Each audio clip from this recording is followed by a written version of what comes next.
ভাগফল ভাগশেষের এই অঙ্কটিকে এত সহজে সমাধান করা যায় তোমরা বিশ্বাসই করতে পারবে না। দেখো এখানে অঙ্কটা কী রয়েছে, একটি সংখ্যাকে 114 দ্বারা ভাগ করলে 21 ভাগশেষ থাকে, সংখ্যাটিকে 19 দ্বারা ভাগ করলে ভাগশেষ কত থাকবে তোমাকে নির্ণয় করতে হবে।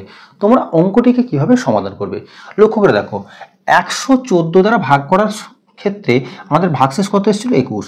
এখন তোমরা দেখবে 114কে 19 দ্বারা বিভাজ্য কিনা, অর্থাৎ 19 দিয়ে ভাগ করবে কত 114কে, 19 ছয় কত হয় 114 হয়, তাহলে এটা ভাগ করা যাচ্ছে। এবার দেখো আগের ভাগশেষ কত পেয়েছিলে 21 পেয়েছিলে, এখন তোমরা কি করবে এই 21কে 19 দ্বারা ভাগ করবে। দেখো 19 একে 19, এখানে ভাগশেষ কত পাচ্ছ 2, এটাই তোমার উত্তর, যেটা হচ্ছে অপশান বি এর মধ্যে। তাহলে এই অঙ্কটা তোমরা যদি বুঝতে পারো তাহলে এই অঙ্কের উত্তর কত হবে, তোমার উত্তর কমেন্ট বক্সে জানাও। ভিডিওটি ভালো লাগলে লাইক করো এবং এই জাতীয় নিত্য নতুন ভিডিও টিপস পেতে অবশ্যই চ্যানেলটিকে সাবস্ক্রাইব করো।